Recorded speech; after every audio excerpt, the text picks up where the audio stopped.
Now, by popular demand, we got the relief pitchers today. If you're new here, end up enjoying today's content, make sure you hit that like button and red subscribe button. Don't forget to follow me on all social medias at BladeMist. And also, make sure you participate in voting for the next video by clicking on the channel, community, and then whenever there's a poll, I will go ahead and allow you guys to vote on the next video topic. So, Liam Hendriks, we're doing 3-year averages for each of the attributes. So we're going to start with hits per nine.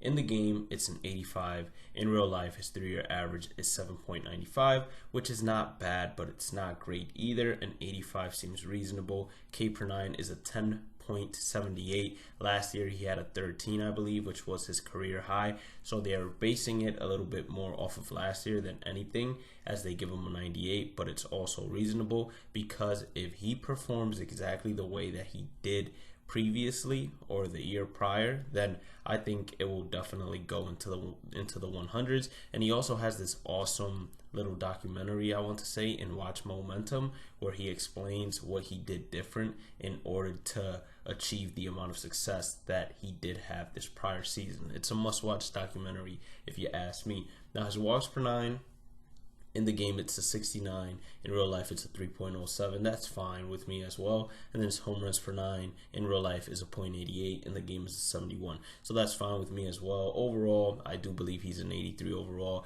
I do believe he's also a good investment and someone you want to keep an eye on because he definitely has what it takes to go diamond. Next up on the list is Ken Giles, and surprisingly enough, this is a reliever that I did not pay too much attention to last year, and the only unfortunate thing about him in this game is the fact that he has only one off-speed pitch, and then everything else is a flat fastball. So his hits per nine in the game is an 88. In real life, it's 7.36 compared to Liam Hendriks' 85. This makes 100% sense. His Ks per nine 3-year average is an 11.83. It's a 97. It's one lower than Liam Hendriks. I believe that definitely should go higher for him. And then his walks per nine is a 2.39. In the game, it's a 67. That also deserves to be higher. And then when we go to his home runs per nine, it's a .83. In the game, it's a 70. I think that's perfectly fine. So when he does get upgraded and he does go diamond, because he's obviously the next in line. So if he has a pretty good season or if he starts it off very well, then he's next in line to go diamond. What you would see being upgraded for him is his Ks per nine and his walks per nine, and that will be what will go ahead and make him an 85 overall. So another good investment if you ask me. Now this is the part of the video that might get Yankee fans a little angry, and I want you guys to fully watch this video because the next three pitchers that we do have all could have or have been Yankees or are currently Yankees. So Aroldis Chapman, hit per nine 5.61, that's his 3-year average. 102 makes sense. K per nine 14.02, I should say. I was going to say 0.2. K per nine 109 makes 100% sense.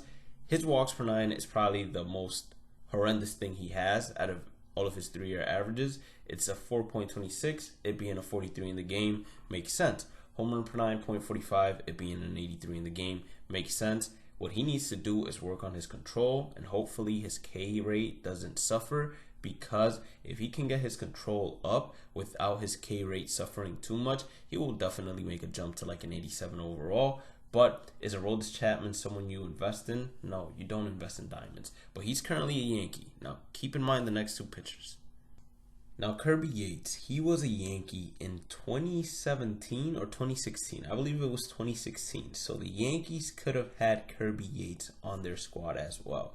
His hit per nine 3-year average is a 6.31. It being a 93 makes sense. K per nine is a 13.94, relatively very close to Aroldis Chapman. It being the same thing as Aroldis Chapman makes perfect sense. His walks per nine is a 2.46. Here it's a 75. That's why I say that Ken Giles deserves a higher walk per nine in the game, because a 2.46 is a 75. No reason Ken Giles should have a 67. And then his home runs per nine is a 1.02, one of the highest one out of all 5 relievers. That's why you see a 63 in the game. So overall, they have been doing a great job when it comes to rating these relievers. Now, when it comes to being a Yankee fan, you think there's really no upgrade other than Aroldis Chapman, or nobody can upgrade Aroldis Chapman. Well, Josh Hader can. So imagine having that 3-headed monster in the bullpen still. If you had kept Kirby Yates, if you had traded this year for Josh Hader, and you would have had Aroldis Chapman. Just imagine that three-headed monster, the three best relievers in the game, and who knows, maybe if you would have even re-signed Dellin Betances, you would have had arguably the best four relievers in the game. But let's look at Josh Hader's stats.